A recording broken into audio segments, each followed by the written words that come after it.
నమస్తే welcome to N9 news ముందుగా headlines వేలాది భక్తుల నడుమ ఖైరతాబాద్ గణనాథుని నిమజ్జనం ప్రశాంతంగా గంగమ్మ ఒడికి చేరిన ఖైరతాబాద్ గణనాథుడు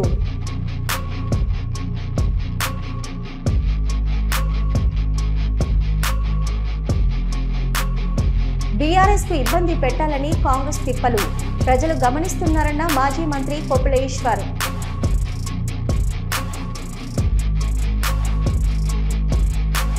నిత్యావసర వస్తువులపై జీఎస్టీని ఎత్తివేత నరేంద్ర మోదీ చిత్రపటానికి క్షీరాభిషేకం చేసిన బీజేపీ కార్యకర్తలు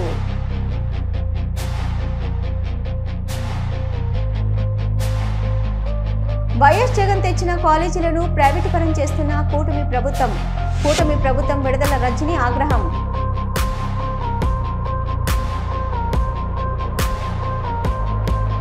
జీఎస్టీ తగ్గించిన ఏకైక కేంద్ర ప్రభుత్వం ఎన్డీఏపై AP biodiversity board chairman Neelayapalem Vijay Kumar పొగడ్తల వర్షం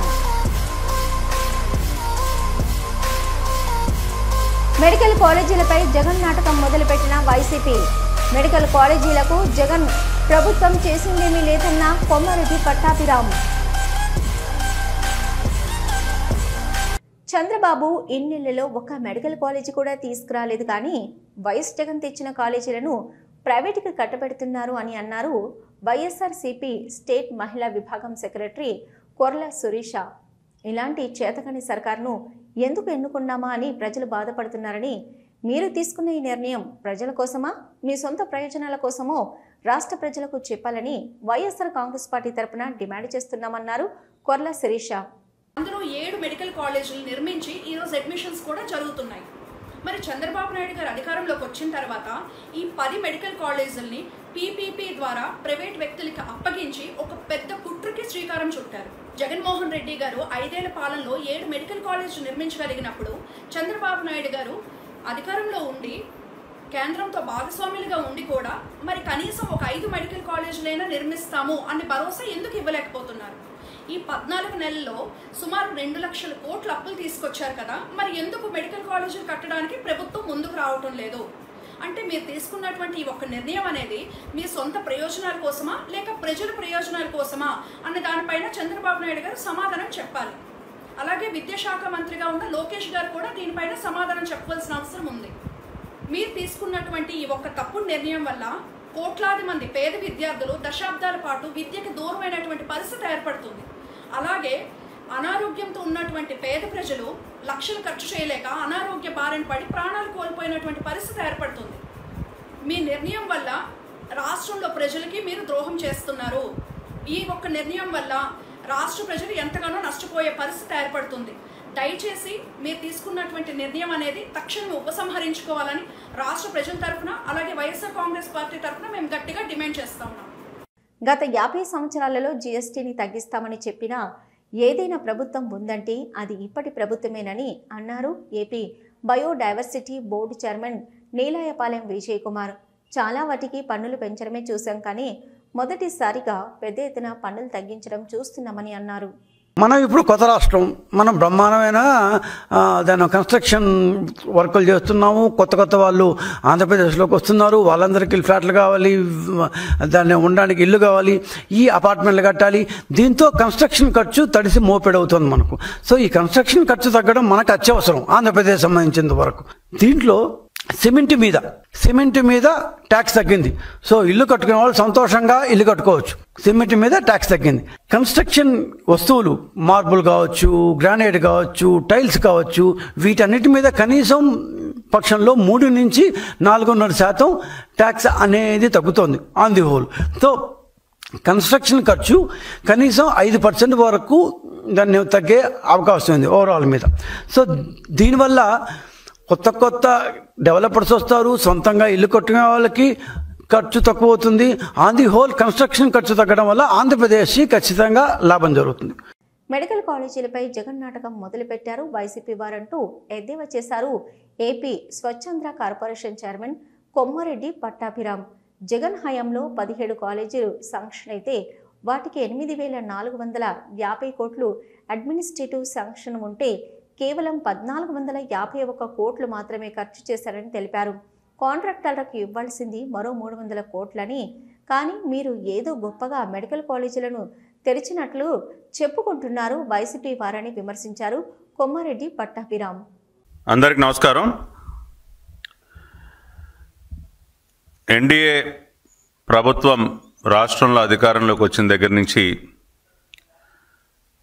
గతంలో పూర్తిగా భ్రష్టు పట్టినటువంటి అనేక వ్యవస్థలు, గాడి తప్పినటువంటి అనేక వ్యవస్థలు, అనేక రంగాలు, జగన్మోహన్ రెడ్డి అవినీతి ధనదాహానికి బలైపోయినటువంటి అనేక రంగాల్ని మళ్ళీ నిలబెట్టేటటువంటి ప్రయత్నం ఉధృతంగా చేస్తూ ఉంది. గౌరవ ముఖ్యమంత్రి నారా చంద్రబాబు నాయుడు గారి సారథ్యంలో గత 14-15 నెలలుగా అనేక రంగాల్ని తిరిగి నిలబెట్టడమే కాకుండా దేశంలోనే అత్యున్నత ప్రమాణాలతో వాటన్నిటినీ కూడా అభివృద్ధి చేసేటటువంటి కార్యక్రమాన్ని కూడా పెద్ద ఎత్తున చేపట్టింది. మరి వాటిలో ప్రధానమైనది ఆరోగ్య రంగం. హెల్త్ సెక్టర్ మనందరికీ తెలుసు, 2019-24 మధ్య ఎక్కువగా దెబ్బతిన్నటువంటి వ్యవస్థ ఏదైనా ఉంటే రాష్ట్రంలో అది ఆరోగ్య వ్యవస్థ, హెల్త్ సెక్టర్. దాని యొక్క పర్యవసానాలు మనం ప్రత్యక్షంగా కోవిడ్ సమయంలో మనందరం కూడా చూసాం. కొన్ని వేల మంది ప్రాణాలు కూడా అకారణంగా కోల్పోయారు. దెబ్బతిన్నటువంటి ఆరోగ్య వ్యవస్థ, గాడి తప్పినటువంటి ఆరోగ్య వ్యవస్థ వల్ల జగన్మోహన్ రెడ్డి ప్రభుత్వ హయాంలో మరి ఆ రంగానికి చెందినటువంటి నిధులను కూడా పెద్ద ఎత్తున దారి మళ్లించి మరి మింగేసే కార్యక్రమం, జగన్ రెడ్డి తన ధనదాహాన్ని తీర్చుకునేటటువంటి కార్యక్రమాన్ని చేపట్టడం వల్ల అనేక రకాలుగా రాష్ట్రం నష్టపోయింది, రాష్ట్ర ప్రజలు నష్టపోయారు, కొన్ని వేల మంది ప్రాణాలు కోల్పోయారు. దాని యొక్క పర్యవసానాలు మనం కోవిడ్ సమయంలో ప్రత్యక్షంగా చూసాం. చంద్రబాబు నాయుడు గారు సారథ్యంలో ఎన్డీఏ ప్రభుత్వం అధికారంలోకి వచ్చిన తర్వాత మరి వాటన్నిటిని కూడా రాష్ట్రంలో ఉన్నటువంటి ప్రభుత్వ ఆసుపత్రుల్ని మెరుగుపరుస్తూ అక్కడ ఉన్నటువంటి ఇన్ఫ్రాస్ట్రక్చర్ని మెరుగుపరచడమే కాకుండా మరి మెడికల్ ఎడ్యుకేషన్కి సంబంధించి కూడా మెడికల్ కాలేజెస్, గతంలో మనందరికీ తెలుసు చంద్రబాబు నాయుడు గారు 14 సంవత్సరాలు ముఖ్యమంత్రిగా ఉన్నటువంటి కాలంలో, అది 95-2004 మధ్య కానివ్వండి, 2014-2019 మధ్య కానివ్వండి, దాదాపు రాష్ట్రానికి ఆయన 22 మెడికల్ కాలేజీలు తీసుకొచ్చారు. 100 ఏళ్ల ఆంధ్రప్రదేశ్ చరిత్రలో మనకు 11 గవర్నమెంట్ మెడికల్ కాలేజెస్ ఉంటే జగన్ 5 ఏళ్ల పాలనలో 17 కొత్త గవర్నమెంట్ కాలేజీలను తీసుకొచ్చాడని తెలిపారు మాజీ మంత్రి విడదల రజని. ఏంటో గొప్ప ఆలోచనలతో తమ ప్రాంత విద్యార్థులు మెడికల్ చదువుకోవాలని, అలాగే తమ ప్రాంత ప్రజలకు వైద్య సేవలు అందేలా చేయాలని లక్ష్యం పెట్టుకొని చేసిన మెడికల్ కాలేజీలను నేడు ప్రైవేటు పరం చేస్తుంది కూటమి ప్రభుత్వమని ఆవేదన వ్యక్తం చేశారు. ఒక్కసారి ఈ రాష్ట్ర ప్రజలు ఆలోచించాలి. ఈ రాష్ట్రానికి ఒక గవర్నమెంట్ మెడికల్ కాలేజ్ తీసుకురావాలంటే ఎంత కష్టం ఉంటుందని. మనం చూసినట్టయితే 100 ఏళ్ల ఆంధ్రప్రదేశ్ చరిత్రలో మనకు 11 గవర్నమెంట్ మెడికల్ కాలేజెస్ అందుబాటులో ఉంటే జగనన్న 5 సంవత్సరాల కాలంలో, 5 సంవత్సరాల జగనన్న కాలంలో ఈ రాష్ట్రంలో 17 కొత్త గవర్నమెంట్ మెడికల్ కాలేజీలు 8,500 కోట్లు ఖర్చు చేస్తూ ఈ రాష్ట్రంలో మెడికల్ కాలేజెస్ తీసుకురావాలని గవర్నమెంట్ పరిధిలో వాటిని ముందుకు తీసుకువెళ్ళి ఎంతోమంది వైద్య విద్య అభ్యసించాలని చెప్పి ఎదురుచూస్తున్నటువంటి విద్యార్థులకు, అలాగే ఈ ప్రాంత ప్రజలకు tertiary care services, super speciality వైద్య సేవలు ఆ ప్రాంతంలోనే ఎక్కడికక్కడ ఆ ప్రాంతంలోనే అందజేయాలి అనేటువంటి ఒక గొప్ప ఆలోచనతో ఈ కార్యక్రమానికి శ్రీకారం చుట్టారు. ఇంత గొప్ప కార్యక్రమాన్ని ఆల్రెడీ జగనన్న ప్రభుత్వంలో మనం ఒక 5 మెడికల్ కాలేజ్ స్టార్ట్ చేసుకున్నాము. ఇంకొక 5 మెడికల్ కాలేజెస్ స్టార్ట్ చేసేందుకు అన్ని విధాలుగా కూడా మ్యాక్సిమం ఎఫర్ట్స్ మనం పెట్టి రిక్రూట్మెంట్ కంప్లీట్ చేసి ఇంకా ఒక కొంత కంప్లీట్ పెండింగ్ వర్క్స్ కంప్లీట్ చేస్తే అవి అందుబాటులోకి తీసుకొచ్చే దశ దాకా కూడా మనం పూర్తి చేసాం. ఇంకా ఒక 7 మనం ఉంటే ఈ సంవత్సరం ప్రారంభించేలా కూడా యాక్షన్ ప్లాన్ చేసుకున్నాం. మరి ఈ రోజున అన్నిటినీ కూడా చంపేస్తూ చంద్రబాబు నాయుడు గారు తీసుకున్నటువంటి నిర్ణయాన్ని వైఎస్ఆర్ కాంగ్రెస్ పార్టీ వ్యతిరేకిస్తుంది. ప్రజల తరఫున వైఎస్ఆర్ కాంగ్రెస్ పార్టీ మరి ఈరోజు ఈ ప్రభుత్వాన్ని ప్రశ్నిస్తోంది. ఉదాహరణకి మనం చూసినట్టయితే మనము ఒక గవర్నమెంట్ మెడికల్ కాలేజ్లో మనకు అఫిలియేట్ అయినటువంటి బోధన హాస్పిటల్ ఏదైతే ఉంటుందో ఆ గవర్నమెంట్ బోధన హాస్పిటల్కి ఒక రోగి, ఒక పేదవాడు ఆ హాస్పిటల్కి వస్తే అక్కడ మన జగనన్న హయాంలో చూస్తే అక్కడ ఆ రోగికి వచ్చినటువంటి ఆ పేదవాడికి OP free. Chodavaram sub jail నుంచి 2 రిమాండ్ ఖైదీలు పరారయ్యారు. సీసీ ఫుటేజీలో హెడ్ వార్డర్పై దాడి చేసి ఖైదీలు రవికుమార్, బెజవాడ రాము పరారైన దృశ్యాలు కనిపిస్తున్నాయి. పరారైన ఖైదీల కోసం గాలింపు కొనసాగుతుంది.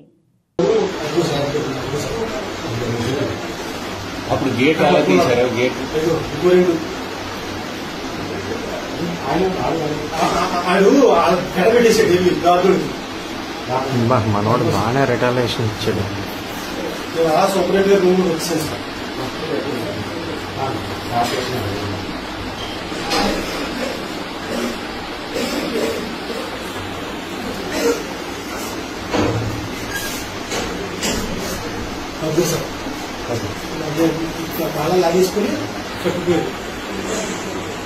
శ్రీశైలంకి అక్రమంగా తెస్తున్న మద్యం బాటిళ్లను డిఎస్ఓ శ్రీనివాసరావు పట్టుకున్నారు. దేవస్థానం టోల్ గేట్ వద్ద వాహనాల తనిఖీ చేపట్టారు. ఈ తనిఖీలలో ఓ వ్యక్తి వద్ద సుమారు 30 క్వార్టర్ బాటిళ్లు మద్యాన్ని పట్టుకున్నారు.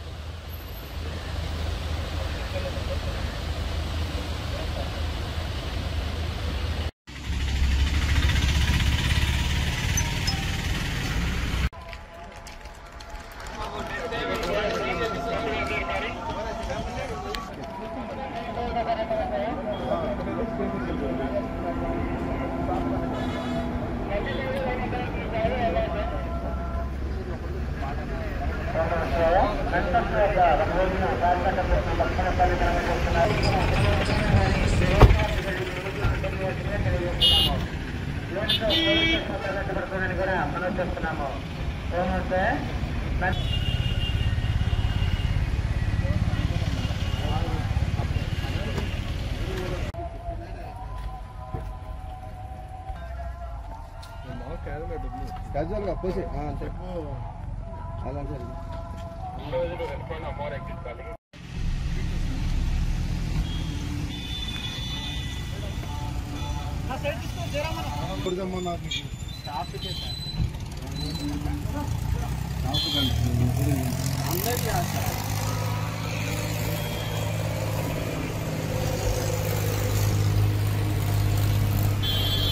ఖైరతాబాద్ భారీ గణనాథుడు భక్తుల సందోహం నడుమ గంగమ్మ బడికి చేరుకున్నాడు.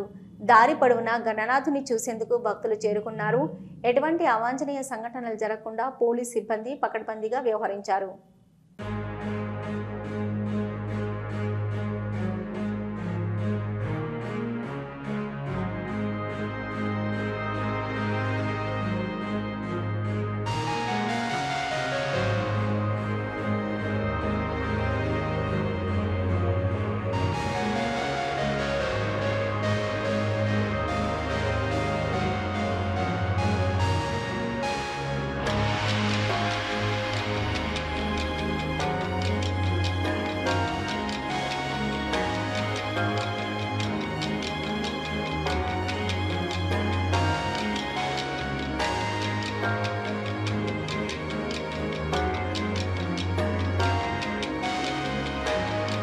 బీఆర్ఎస్ పార్టీని ఇబ్బంది పెట్టాలని కాళేశ్వరం ప్రాజెక్టును సాకుగా చూపి సిబిఐని ఉసుగొల్పుతుందని అన్నారు మాజీ మంత్రి కొప్పుల ఈశ్వర్.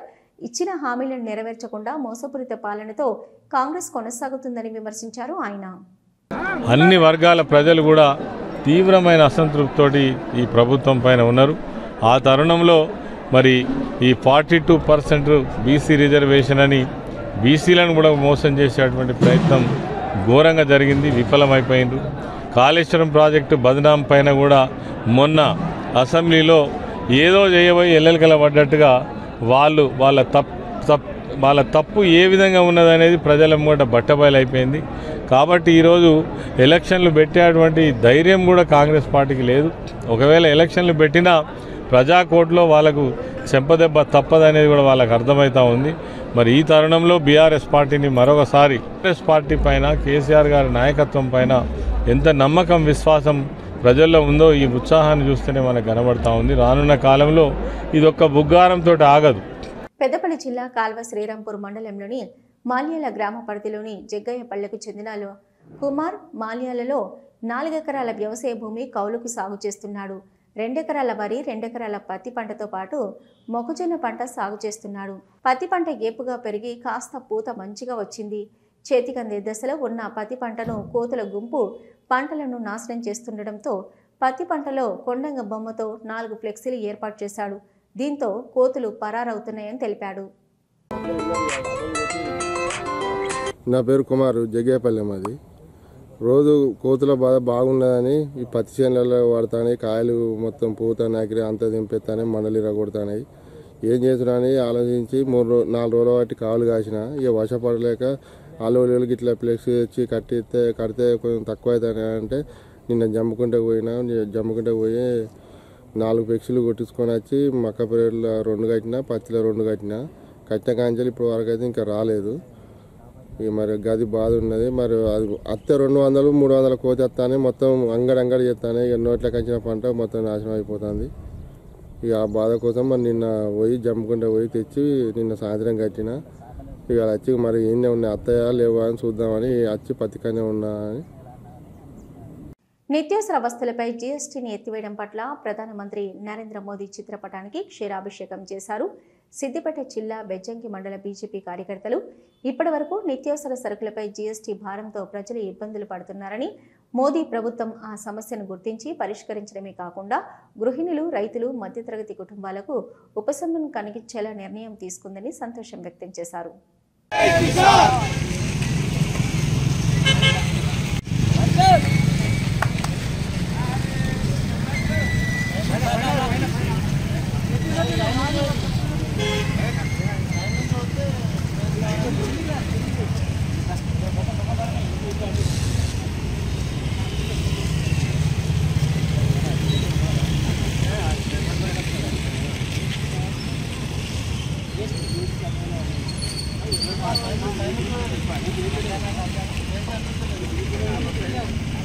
పార్టీ బెజ్జంకి మండల శాఖ అధ్యక్షుడు కోల్పాక రాజు ఆధ్వర్యంలో బెజ్జంకి మండలంలోని సీనియర్ నాయకులందరూ వచ్చి ఏదైతే మొన్న కేంద్ర ప్రభుత్వం, మోడీ ప్రభుత్వం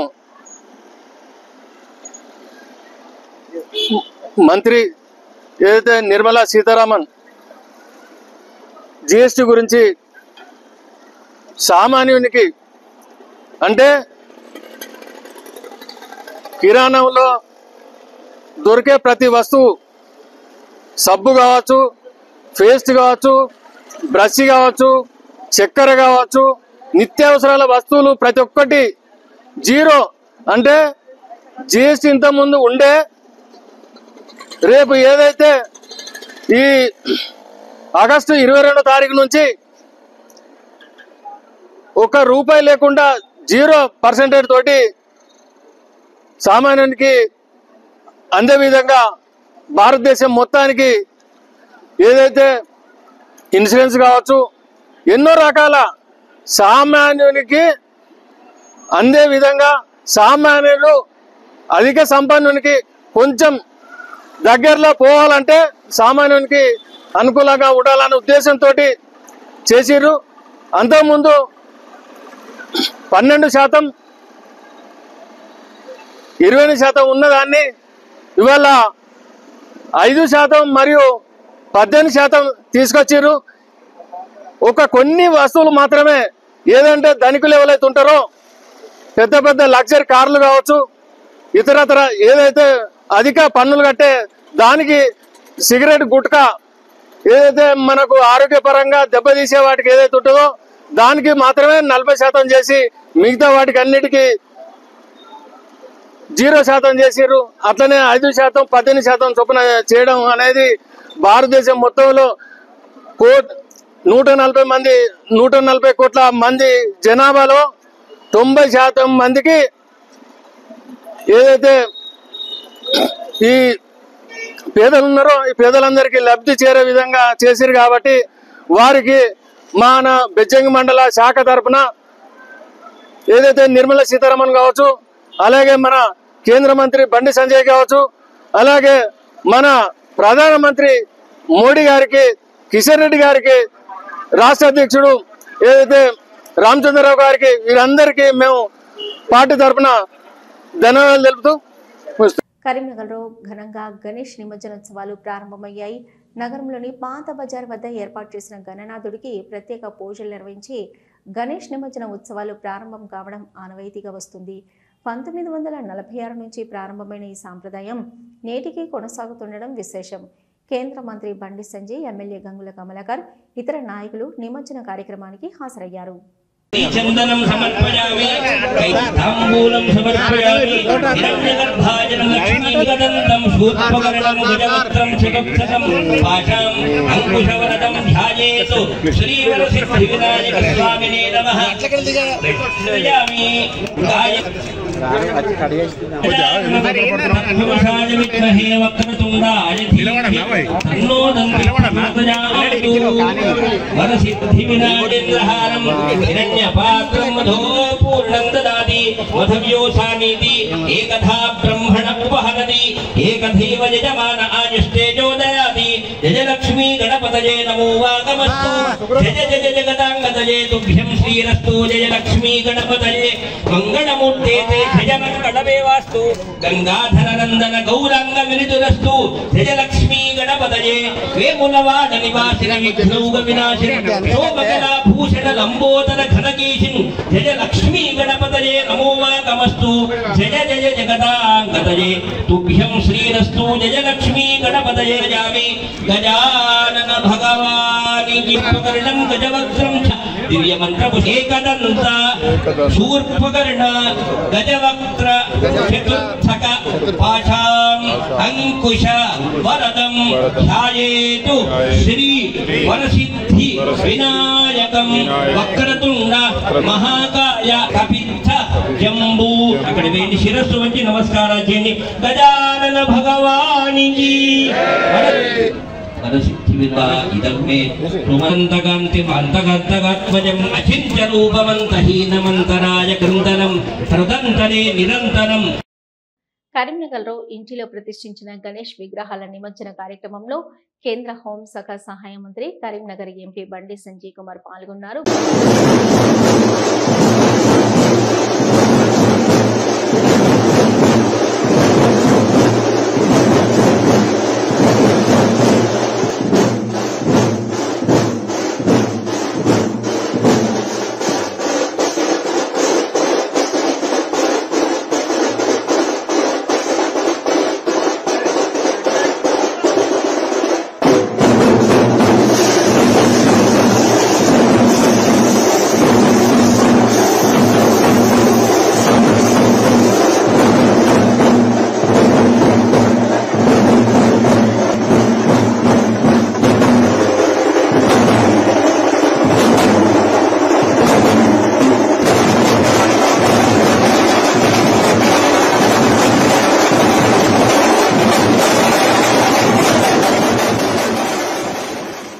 ఇవి ఇప్పటివరకున్న అప్డేట్స్. చూస్తూనే ఉండండి న్యూస్.